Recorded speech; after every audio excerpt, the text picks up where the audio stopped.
আজকে শিখব আমরা কখন ত হবে এবং কখন থ হবে। সংযুক্ত ত এবং থ কখন কখন হবে, খুব সহজ একটি টেকনিক।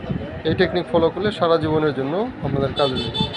যেমন এখানে দেখেন প্রশস্ত, তাহলে প্রথম যে দুইটা শব্দ আছে সেটার যদি এইখানে ভাগ করা যায় তাহলে কোনো অর্থ বোঝায় না, তাহলে ত হবে। আর এখানে দেন ঠোঁটস্থ, এইখানে যদি আমরা ভাগ করি তাহলে ঠোঁট অর্থ বোঝাইতেছে, সেই অর্থ বোঝালে আমাদের থ হবে। যেমন গ্রস্ত, এনে যদি আমরা ভাগ করি তাহলে এটা কোনো অর্থ বোঝাইতেছে না, তাহলে সেই ক্ষেত্রে এটা ত হবে। মুখস্থ, তাহলে মুখ বোঝাইতেছে, এটা থ হবে। দেখেন সহজ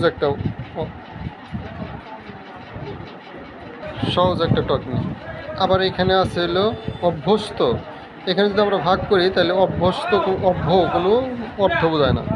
এখানে আছে দ্বারস্থ, দ্বার, এখানে ভাগ করলে দ্বার বোঝাইতেছে, সেক্ষেত্রে এখানে থ হবে।